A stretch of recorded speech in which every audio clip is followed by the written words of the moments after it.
네, 우리 지영 씨 안 떠시다가 갑자기 네. 조인성 씨 인터뷰하니까 좀 떠시는 것 같습니다. 저희가 진행을 할 때 항상 실제는 떨어요. 근데 떨리지 않는 척을 하는 거죠, 늘. 근데 오늘 들통났네요. 네, 완전 그냥 표정부터가 달랐습니다. 네. 자, 우리 지금 조인성 씨 다음을 하시는 분이 뭔가 부담스러울 수 있겠지만은 네. 전혀 그런 거 못 느끼신 분입니다. 네, 그리고 뭔가 또, 네. 카메라 앵글 상에는 네, 뭔가 느낌이 다를 수 있겠지만은 이분은 뭐 거의 MC계의 조인성이라고 볼 수 있습니다. 그렇죠. 그리고 이제 오늘의 또 피날레를 장식해 주시죠. 우리들의 마이크 김재동 씨를 소개하겠습니다. 네, 큰 박수 부탁드리겠습니다.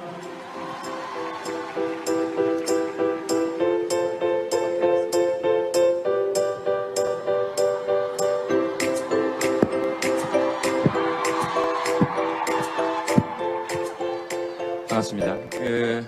예.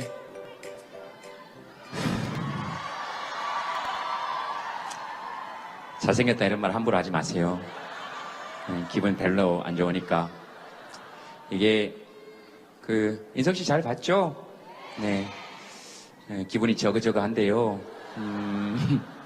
그래도 어쨌든, 갈 때 저한테 다들 10만원씩 달라고 하지 마시고요. 그 다음에, 제가 꼭 조인성 씨 계실 때 이 얘기는 한번 하고 싶었습니다. 조인성, 강동원, 공유, 이런 것들은 관상용이에요.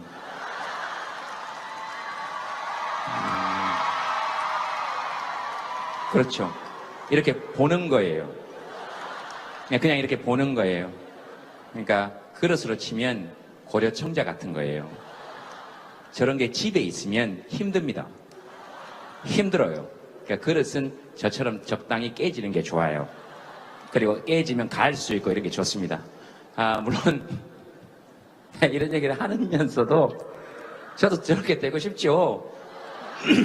저도 저렇게 되고 싶죠. 아까 둘이 같이 다리를 저보고 게다가 저 새끼가 미안해요.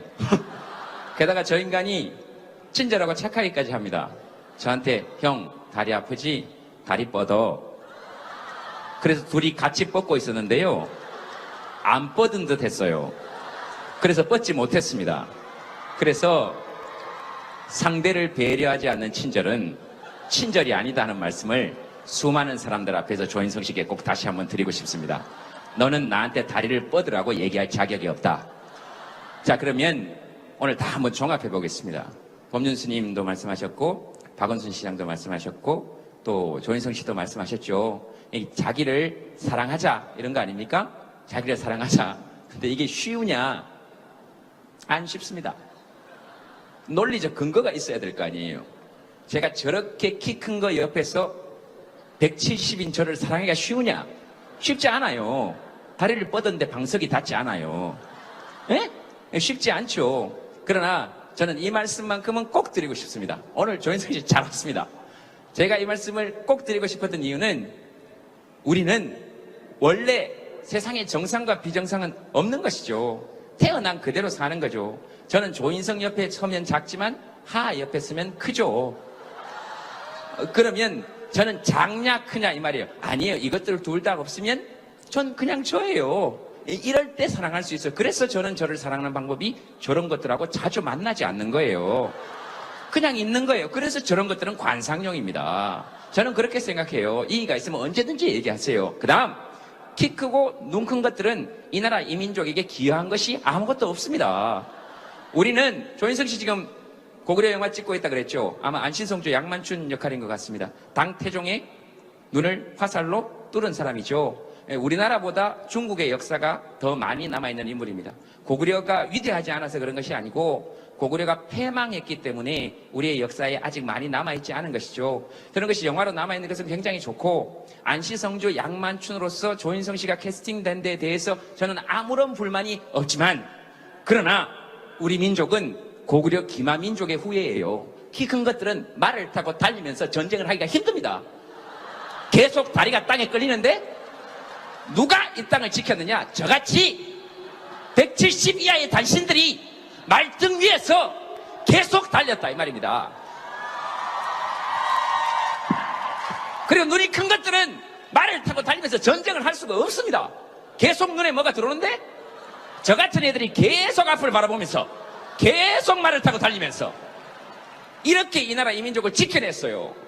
적의 성벽을 누가 기어올랐을 것 같습니까? 저 같은 키 큰 것들은 머리에 돌 맞고 화살 맞고 다 죽었어요. 저 같은 애들이 성벽을 바닥바닥 기어올랐어. 적들이 보면 얼마나 놀랬겠습니까? 이거 눈을 보면 죽었는데 살아 돌아 움직이니까. 그게 저그와 좀비의 시초입니다. 이렇게 이 나라의 민족을 지켜냈어요. 즉 제가 드리고 싶은 말씀은 잘생긴 것들을 칭송할 수는 있어요. 그러나 못생긴 것들이 비난받는 세상에 대해서는 안 됩니다. 그게 중요한 거 아닙니까? 그게 중요한 거예요.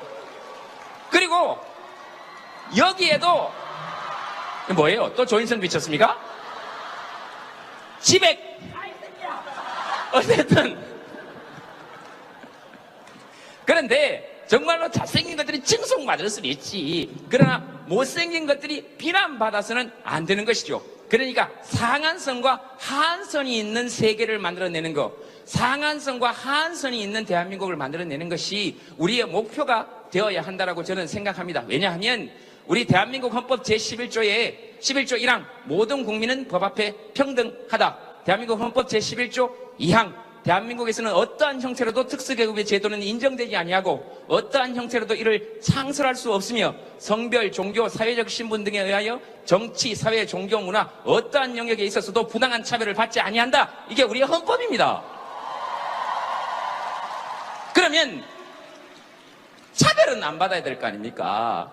그런데 제가 차별받고 있다라고 이야기하는 것이 아니고 우리에게도 쓸모가 다 있는 것이죠. 여러분 자연에 나가보면 어치라는 새가 있습니다. 이 어치는 도토리를 먹는데요. 이 도토리를 먹고 남은 걸 땅에 묻어 놓습니다. 근데 어치가 뭡니까? 어치가 뭡니까? 종류가 새죠. 뭐겠습니까? 새대가리입니다. 짐승은 원래 대가리라 그럽니다. 새대가리라서 어디에 묻어놨는지 잊어버립니다. 근데 어치가 어디에 묻어 놓았는지 잊어버린 그 열매에서 가장 튼튼한 나무가 뿌리를 받고 자랍니다. 그러니까 새대가리도 쓸모가 있습니다. 하물며 인간이 사람인데 모두 전부 한때 뒤집기만 해도 박수를 받았던 귀한 집 딸 아들인데 똥을 싸도 박수를 받았던 사람인데 오줌을 싸도 박수를 받았던 사람인데 내가 방긋 웃으면 온 세계가 밝아졌던 사람들인데 쫄 필요 없다 하는 게 저의 생각입니다. 고개 들자. 아까 조문건 밴드 노래 들었죠? 고개 들고 살자. 됐다. 이 고개 들어도 180이 안 된다. 그래도 들어라. 사는 게, 그리고 조인성 씨만 사는 게 좋을 것 같죠? 천만에. 지금 저보고 못생겼다고 생각하면 누구 기분이 더럽겠습니까? 보는 사람 기분이 더럽습니다. 자기 손해예요. 저보고 잘생겼다 이러면 누구 기분이 좋겠습니까? 본인 기분이 좋아요. 그러니까 저를 보고 잘생겼다 이러면 내가 오늘 괜찮게 사는 거라고 저는 생각해요. 그런 의미에서 봤을 때는 우리 사회에서 특수계급이 없어져야 한다는 것은 우리가 그들을 지나치게 부러워할 때가 있다 하는 말씀은 저는 꼭 드리고 싶었어요. 우리 사는 거 그들에 비해서 못지 않습니다. 물론 돈 조금 더 있으면 좋기는 하죠. 돈이 없어도 된다 이 말씀이 아니고 돈만 있는 것들은 우리보다 사는 게 좀 불행해 보이긴 합니다. 왜냐하면 우리는 이렇게 모여 앉아서 흙수저, 금수저 이런 얘기 하죠. 근데 흙수저가 금수저보다 뭐가 나은지 한번 생각해 봐야 우리도 어깨 힘 좀 주고 살 거 아닙니까? 그렇죠? 나은 건 뭐가 있을까요? 첫째, 쪽수가 월등히 많습니다. 인류 역사상 단 한 번도 흙수저는 금수저보다 머리수가 적었던 적이 없습니다. 그러니까 우리는 연대할 수 있어요. 그 다음 내일 아침부터 금이 이 세상에서 가치가 없도록 합의하자 하면 내일 아침부터 금은 이 세상에서 의미 없습니다. 그리고 금배지는 4년 보고 우리가 언제든 떼낼 수 있어요. 우리가 언제든 떼낼 수 있습니다. 그래서 갑이 우리가 돼야 돼요. 갑이 우리가 돼야 됩니다. 근데 흙은 내일 아침에 일어나서 이거 가치가 없도록 합의하자 그래도 합의할 수가 없습니다. 여기서 나는 거 먹고 살아야 되는데 그래서 흙수저는 반드시 나쁜 것만은 아닙니다. 예를 들면 우리 사는 게 더 편할 수도 있다는 것은 돈만 있는 것들은 사는 게 좀 힘든 경우도 많은 것 같아요. 예를 들면 우리는 비행기 타면 땅콩 주면 어떻게 합니까? 그렇지. 까서 먹고 가면 돼요.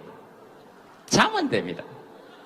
그리고 잠에서 깼을 때 혹시 하나 더 없어요? 이렇게 물어보면 돼요.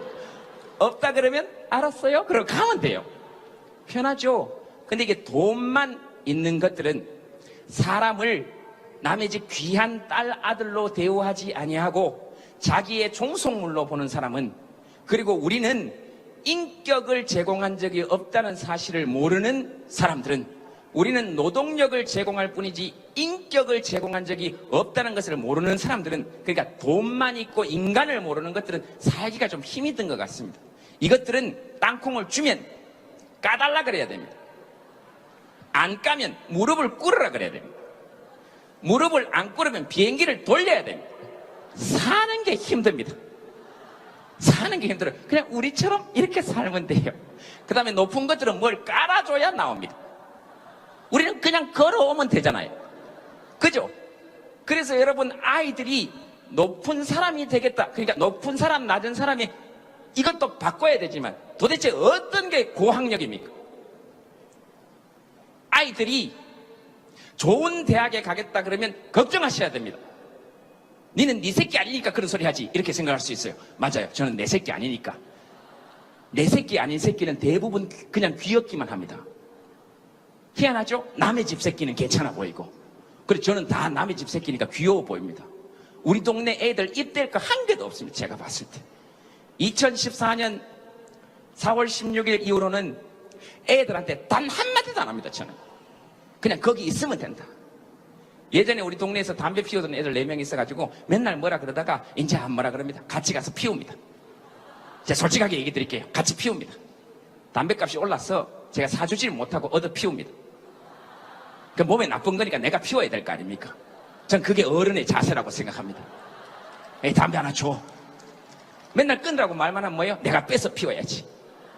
그렇게 이야기하고 같이 담배를 피우다가 한 8개월 지나니까 4명 중에 2명이 끊었습니다. 지금 제가 계속 기침하고 토할 듯이 기침하고 거의 각혈 수준의 기침을 하고, 형은 왜 혼자 살아요? 그래서 담배 냄새 나면 절대로 둘이 같이 살 수 없어. 그랬더니 그 중에 2명이 담배를 끊었습니다. 저는 그렇게 몸으로 실천합니다. 담배 냄새를 일부러 묻히고 갈 때도 있어요. 그리고 애들한테 뭘 안다고 우리가 얘기를 하겠습니까? 청춘에게 제가 뭘 안다고 얘기를 하겠어요? 본인들이 제일 잘 알겠지. 맨날 저한테 그래요. 10대와 20대 청춘에게 한마디 하시고 싶은 게 있으면 해주세요. 뭐 할 게 있겠습니까? 그래서 제가 얘기합니다. 여기 한마디 섞여 있는데 괜찮겠습니까? 해주세요. 제가 20대나 10대 청춘들에게 하고 싶은 얘기는 솔직히 한마디밖에 없습니다. 여기 좀 섞여 있는데 해도 됩니까? 카메라 끄세요. 그럼에도 불구하고 좋겠다 이 새끼들아. 이게 제가 하고 싶은 얘기입니다. 좋겠다 진짜로. 그래서 그 더 이상 할 말이 제가 뭐 있겠습니까? 뭘 알았어. 다만 제가 할 수 있는 것은, 여러분들이 어떤 고민을 이야기해도 법륜 스님이나 목사님이나 신부님들께서는 해답을 제시해 줄 수 있지만 저는 그런 능력은 없고, 저는 다만 여러분들이 어떤 고민을 이야기해도 그것보다 훨씬 더 깊은 저의 고민을 이야기해서, 아, 내가 사는 건 괜찮구나, 이렇게 해드릴 수 있습니다. 외로운 사람 손 들어보세요. 내 외로움의 끝을 보여드릴게. 정말 외로움의 끝을 보여드릴게. 뭐가 외로운 건지 내 끝을 보여드릴게. 아프니까 청춘이다? 저는 그 말에 절대로 공감할 수 없습니다. 아프면 중년이에요. 아파요. 이유 없이. 그리고 오도 가도 못합니다. 여러분들은 다리가 아프면 다리만 아프죠. 여러분들은 머리만 아프면 머리만 아프죠. 아니, 우리는 그렇지 않아요. 복합적입니다. 운동을 하면 한 대가 아프고 안 하면 안 한 대가 아픕니다. 그래서 어떻게 할 방법이 없습니다. 앉으면 허리가 아프고 일어서면 무릎이 아픕니다. TV를 켜놓으면 시끄럽고 끄면 외롭습니다. 그래서 화면만 봅니다. 이런 내 마음을 압니까? 외롭다니. 연애? 제가 얘기해 드릴까요? 속으로 그런 생각이 드시죠. 네가 감히 연애에 대해서 지도 혼자 사는 게? 그러면 스님한테는 왜 연애 상담을 합니까? 아니, 말이 됩니까? 왜 신부님한테 가서 연애 상담합니까? 혼자 사시는 분한테. 수녀님한테 왜 연애 상담을 합니까? 그리고 양심이 있어야 될 거 아닙니까? 예수님 33년 동안 혼자 살다 가셨습니다. 왜 거기 가서 내 애인하고 잘 되게 해달라고 빕니까? 부처님은 있는 가정도 뿌리치고 출가하셨는데 거기다 가정의 복을 왜 빕니까? 말이 되는 소리를 해야 될 거 아닙니까? 제가 생각했을 때 예수님, 부처님 인기 있는 이유는 개인적으로 그 두 분이 아직도 인기 있는 이유는 예수님께서는 2000년 동안, 부처님께서는 지금 열반에 드신 지 2561년입니까? 맞습니까? 맞습니까? 2561년입니까? 불기 2561년이죠. 열반에 드신 때부터 헤아리기 시작합니다. 2561년입니다. 그 두 분이 아직까지도 많은 사람들이 거기 찾아가는 이유는 제가 생각했을 때는 한 가지밖에 없습니다. 2500년 동안 한마디도 안 하셔서 그렇습니다. 그러니까 가지. 거기다 대놓고 오면은 취직 언제 할래? 결혼 언제 할래? 부처님께서 계속 일어나서 니 일로 와봐라. 취직 이렇게 물으면 안 갑니다. 예수님께서 십자가에 내려오셔서 니 내 아픈 거 안 보이나? 이렇게 얘기하면 안 갑니다. 아까 조문근 밴드 가사에도 있대요. 좀 제발 어른들께 말씀드립니다. 오늘은 저는 막 100% 애들 편만 들겠습니다. 여기서 말하는 애들은 제가 아래로 봐서 아이들이 아니고 부모와 애들 할 때 그 애들입니다. 예? 부모님들은 이해해 주시기 바랍니다. 어른들은. 저는 아직 부모인 경험은 없고 아이였던 경험만 있기 때문에 아이들의 편만 드는 걸 이해해 주시기 바랍니다. 제발 좀 그만 물으세요. 너 언제 취직할래? 누가 제일 취직하고 싶겠습니까? 내가 제일 하고 싶지. 그거 대답하느라고 취직할 틈이 없습니다. 너 언제 장가 갈래? 그거 대답하느라고 장가 갈 틈이 없습니다. 너 이렇게 살아서 어떡할래? 내가 알아서 할게요. 내 인생인데 뭐. 아이고, 좀 묻지 마세요. 그리고 아무것도 안 하면 사람이 아무것도 아닙니까? 다 취직해야 됩니까? 다 하겠지. 그 왜 가치를 자꾸 그런 걸로만 따집니까? 그렇게 치면 갓난아기들은 뭔 가치가 있습니까? 맨날 똥 싸고 오줌 싸고 생산적인 일은 하나도 안 합니다. 그래도 걔들 보면 즐겁지 않습니까? 그런 게 인간의 가치입니다.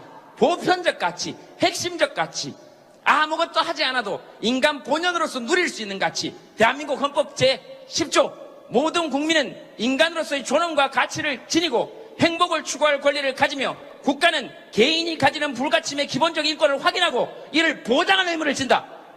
이게 우리 헌법입니다. 거기 뭐 일하는 국민만 행복을 추구할 권리를 가진다 이런 게 있는 줄 아십니까? 그냥 인간은 누구나 행복할 권리를 가집니다. 그래서 제가 농담 삼아 조인성 씨하고 비교를 하지만 하나도 쫄리지 않습니다. 아 진짜? 아니 하나도 쫄리지 않습니다. 이 나라 이 민족을 지켜낸 건 다 여러분 혹시 교과서에서 혹시 제가 끊어야 될 시간 되면 말씀해 주세요. 제가 하다 보면 이걸 주체를 못 합니다. 그러니까 빨리 끊어야 될 시간 되면 말씀을 하세요. 몇 분을 해야 되는지 몰라가지고 누구라도 대꾸를 좀 하세요. 사람이 묻잖아요. 아까 조인성 나왔을 때 의자도 깔고 테이블도 깔고 생 별걸 다 깔고 뭐가 떨린다느니 어쩐다느니 다 마음대로 하세요. 어차피 나도 마음대로 할 거니까. 어차피 돈 안 받았으니까 없어요. 됐어요. 아니 박수 치지 마세요. 귀찮아요. 내가 알아서 할게요. 이렇게 박수 치고 하면 좋을 것 같죠? 다 소용없어요. 여러분들한테 고맙긴 한데 이런 관계는 금 같은 관계입니다. 나는 배고픈데 배고프면 쌀을 먹어야지. 여러분 중에 누구 하나라도 내일 아침에 일어나서 우리 제동이 밥은 먹었나 이런 생각할 사람 없습니다. 다 나가면서 웃기더라 이렇게 가지. 저는 지금 그런 게 필요한 게 아니라고요. 정춘의 고민 같은 소리 하고 있네. 미치겠는데 지금. 또 집에 가면 혼자 있어야 되는데. 지들은 어제 할로윈 데이라고 다 놀고.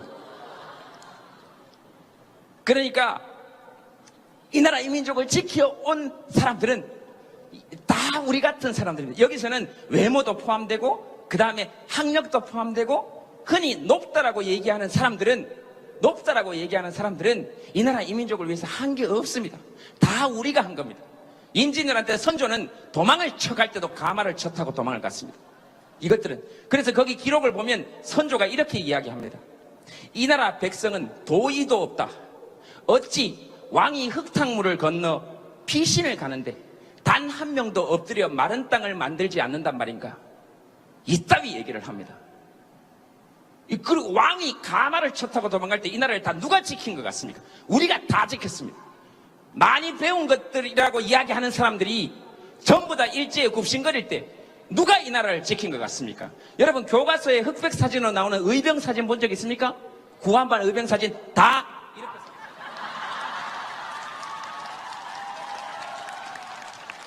이거 다 우리가 했습니다. 다. 그래서 제가 드리는 말씀은 이 땅에 높다고 이야기하고 낮다고 이야기하는 것들의 근본부터 뒤집어 엎는 것이 저는 혁명이라고 생각합니다. 높은 것들을 쓸어내는 것이 혁명이 아니고 이 땅에 낮다라고 일컬어지는 사람들의 위치를 원래대로 회복시켜주는 것이 저는 그것이 혁명이라고 생각합니다. 문재인 대통령이 자기 옷은 자기가 벌어서 자기 옷은 자기가 걸겠다 했을 때 그것이 문재인 대통령을 찬양할 일은 아닙니다. 이제서야 우리도 자기 옷가림 정도는 할 수 있는 대통령을 가졌다는 것이지, 박수를 칠 수 있는 것이지. 근데 그 박수는 대통령을 향해서 가는 것이 아니고 문재인 대통령이 훌륭하긴 하지만 자기 옷은 자기가 거니까, 역대 대통령에 비해서 자기 옷은 자기가 거니까 훌륭하긴 하지만 그 박수는 누구에게 가야 되느냐? 평생 내 옷은 내가 걸었던 우리에게 가야 된다 이 말입니다. 그래서 애들이 들어와서 집에 들어와서 옷 딱 걸거든 이렇게 말씀하셔야 됩니다. 대통령으로서의 기본 자격을 갖추었다. 나는 너에게 더 이상 바랄 것이 없다. 그러면 애한테 입댈 게 뭐가 있습니까? 내 옷 내가 걸면 되지. 그리고 애들 높은 사람 되겠다 그러면 걱정하셔야 됩니다. 제 개인적으로는 그렇습니다. 높은 사람이 되면 될수록 지 손으로 할 수 있는 일들이 줄어듭니다. 보니까 일단 지 문을 지가 못 엽니다. 지 차문을. 안타깝죠? 그리고 후보들 TV 토론회 때 봤습니까? 아직도 의자를 빼주는 사람이 있습니다. 그래서 제가 40이 넘어서 가져보고 싶은 직업 2가지가 있습니다. 하나는 의자를 빼주는 직업, 하나는 문을 열어주는 직업입니다. 그래서 의자를 끝까지 한번 빼보는 거, 네, 반드시 그 의자 끝까지 한번 빼보는 거, 그 다음 문을 안 열어주고 기다리는 거, 계속 안 열어주는 거, 어떻게 할지 너무 궁금합니다.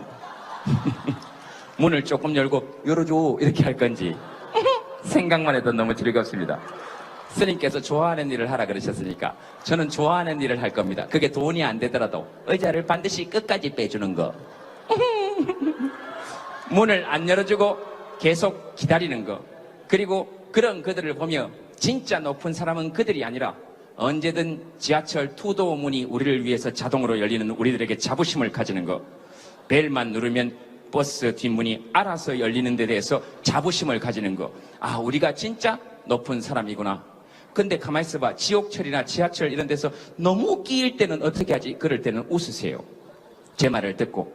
웃으면 행복해서 웃는 게 아니라 웃으면 행복하다 이따위 얘기를 하려는 게 아닙니다. 그거 다 헛소리라고 생각해요.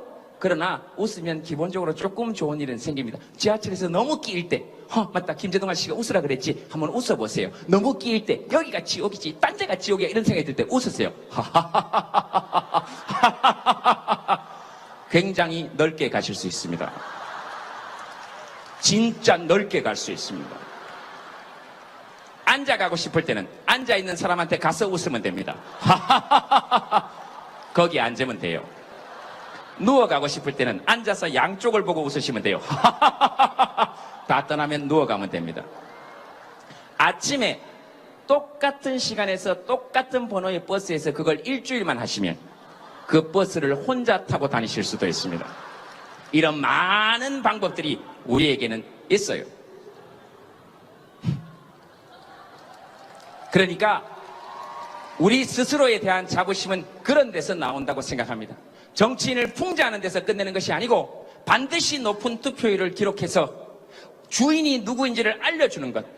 90%의 투표율, 100%의 투표율이 나와서 모든 국민을 두려워하게 만드는 것.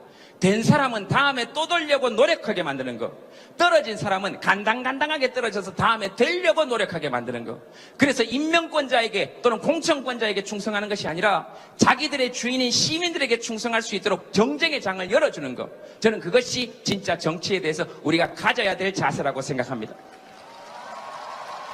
그래서 대한민국 헌법 제7조에 나와 있는 공무원은 국민 전체에 대한 봉사자이며 국민에 대하여 책임을 진다 하는 것을 뼛속 깊이 느끼게 해줄 수 있는 것. 당신들의 주인이 우리라는 것을 알게 해주는 것. 저는 그런 것이 진짜 정치의 출발이라고 생각합니다. 그 다음 요즘 적폐청산 이런 이야기 많이 합니다. 그러나 저는 개인적으로 좌가 잡으면 우를 쓸어버리고 우가 잡으면 좌를 쓸어버리고 민주화 정권을 잡으면 산업화 정권을 쓸어버리고 산업화가 잡으면 민주화를 쓸어버리는 것은 잘못된 점은 적발해서 고치는 것이 옳지만 그런 방식으로만 접근하는 것은 개인적으로 옳지 않다라고 생각합니다. 지금 잘못된 시스템을 고치는 것은 중요합니다. 누가 내 돈 22조 원을 갖다가 4대 강바닥에 박았는지 알아내는 것은 굉장히 중요합니다. 굉장히 중요합니다. 그런 의미에서의 적폐청산이 이루어져야 한다고 생각합니다. 왜냐하면 길거리 가다가 내 돈 22,000원만 뺏겨도 소매치기 당해도 억울하지 않습니까? 그 다음 지금 청년들 우리 아이들 일할 때 시급 5,580원에서 6,030원에서 6,470원에서 내년에 7,530원으로 올릴 때까지 얼마나 힘들었는지 아십니까? 그리고 내 친구 조중동 씨라고 있습니다. 내 친구 중에 내 친구 조중동은 우리 아이들 아르바이트에서 시급 7,530원 받아서 그것 조금 올라가면 온 나라가 망할 듯이 떠들어댑니다. 적어도 어른이라면 그렇게 하면 안 됩니다. 내 아이들, 내 딸, 내 아들입니다. 이 아이들 주머니에 돈 들어가서 그게 어떻게 해서 나라가 망할 수 있다는 얘기입니까? 재벌들이 수백 조씩 사내유보금 쌓아놓고 정치인들이 수십 조씩 수백 조씩 우리 세금 낭비할 때는 전부 다 입국 쳐닫고 있다가 겨우 우리 애들 지금 7,530원을 올리는 게 그게 뭐가 그렇게 나라가 망할 일입니까? 어른이라면 얘들 주머니에 돈 좀 있어야 된다 이렇게 얘기할 수 있어야 되는 거 아닙니까? 그리고 자영업자들 다 망해간다 이렇게 평가릅니다. 자영업자들 아이들은 아이들 아닙니까? 그리고 자영업자들이 왜 지금 힘듭니까? 애들 주머니에 돈이 없어서 그렇습니다. 아이들 전부 다 여기 지금 열심히 일해서 돈 좀 더 벌면 얘들이 딴 집 딸처럼 말을 사겠습니까? 올림머리를 하겠습니까? 변기를 자기 것만 쓰겠다 그러겠습니까? 자기 방을 온통 거울로 꾸미겠습니까? 그렇지 않습니다. 절대로 그렇지 않습니다. 얘들 나와서 편의점에 가서 이 청년들 나와서 편의점에 가서 800원짜리 전주 비빔밥 삼각 비빔밥 사 먹고 새우탕면 사 먹고 거기서 수다 떨면서 피로 풀고 그렇게 합니다. 그런 것이 골목 상권을 살리는 길이고 힘든 자영업자들이 있으니까 7,530원 올리고 단계적으로 10,000원 올라갈 때까지 시청이든 청년 실업기금들 지금 1년에 17조씩 쓰고 있지 않습니까? 그 돈 다 어디 갔습니까? 그 돈 모아놓고 7,530원씩 자영업자들은 지급하게 하고 그 영수증 들고 가거나 임금명세서 들고 가면 각 지역 주민센터나 시청이나 구청에서 차액 2,000원 정도 보존해주면 자영업자의 부담은 덜고 청년들 주머니에 돈 들어가는 거 아닙니까? 그런 대책 세우라고 그렇게 해서 다 같이 살아보자고 그런 대책 세우라고 헌법 제7조 있고 세금 내는 거 아닙니까? 그렇게 좀 하면 되지. 어디다 대고 청년들 그 일하는 돈 그거 올렸는데 경제지 이런 데서 그따위로 떠들면 어른이라는 사람들이 면목이 있는 사람들입니까? 그러면 안 되는 거 아닙니까?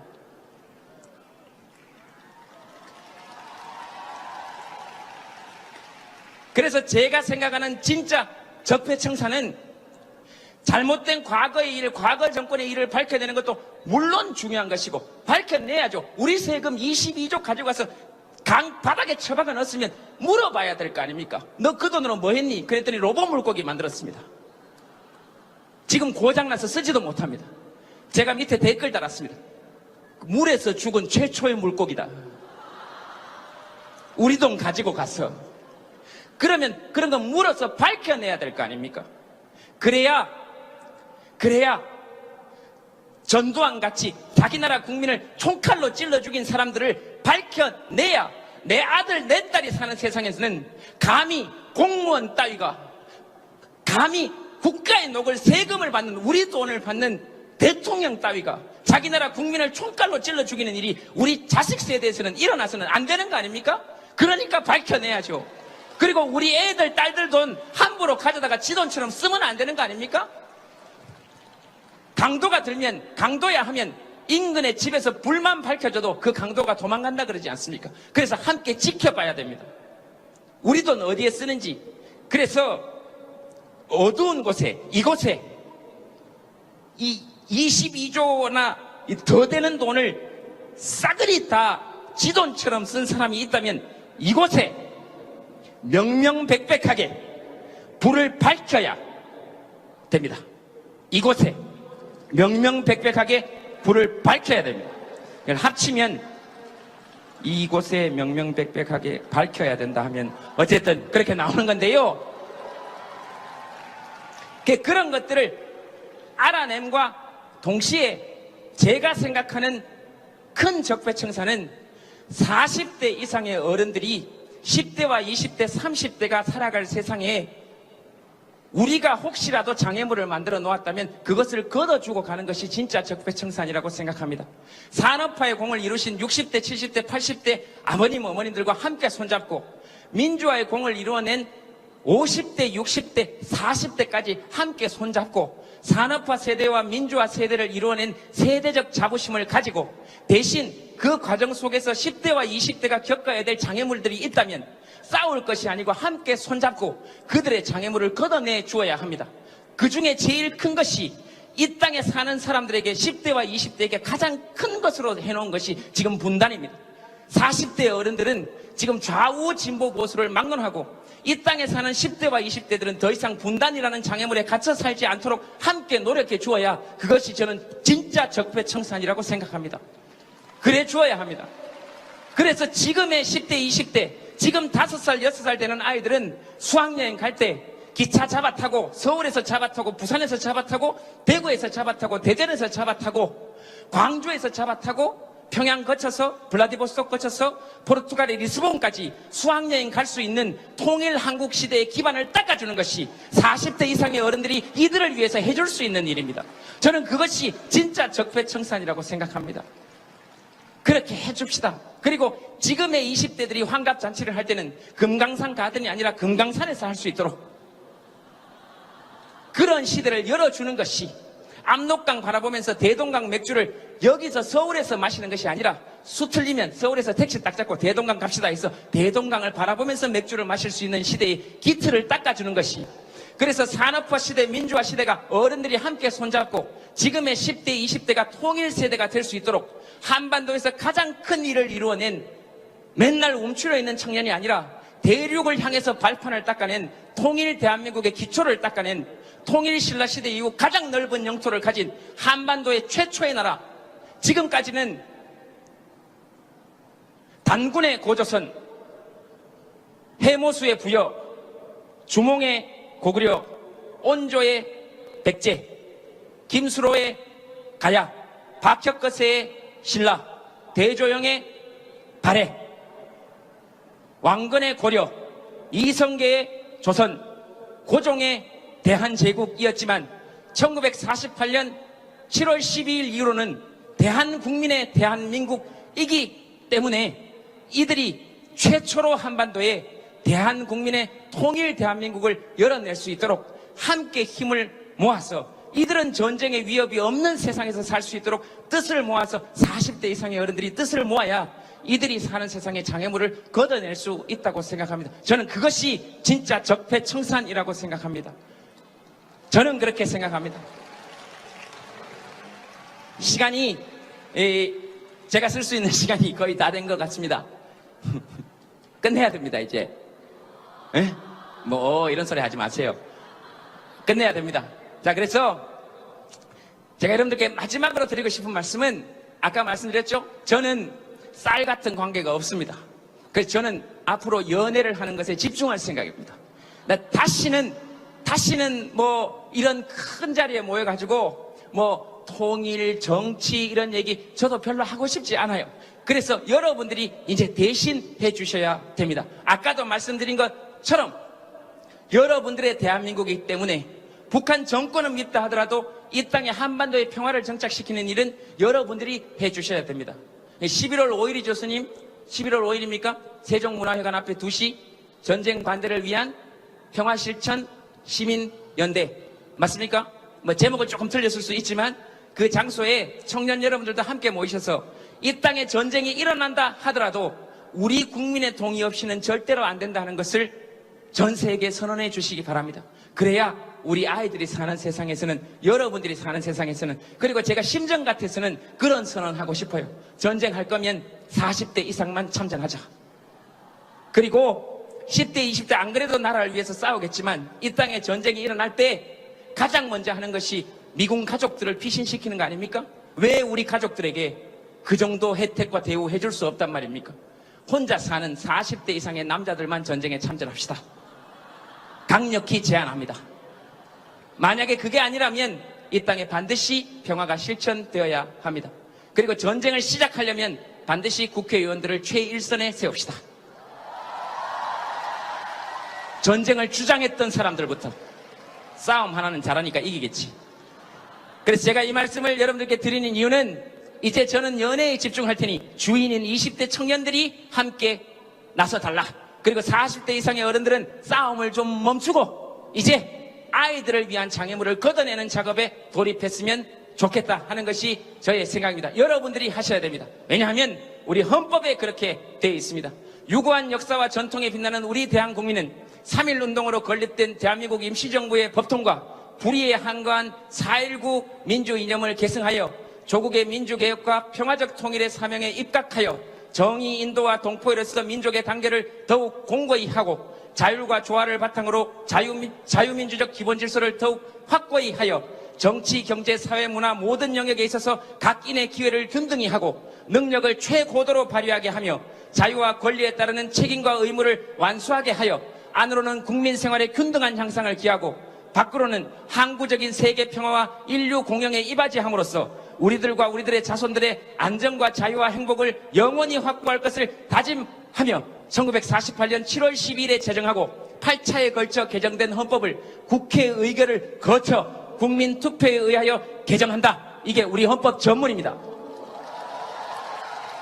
여기 주어는 대한국민이고 우리와 우리들의 자손의 안정과 자유와 행복을 확보해내는 것이 우리의 의무로 되어 있습니다. 어른들은 어른들의 의무를 하고 청년들은 함께 이 땅의 주인이니까 함께 이런 나라를 꿈꾸면서 나아가 봤으면 좋겠습니다. 진심으로 여러분들을 응원하고 부러워합니다. 감사합니다.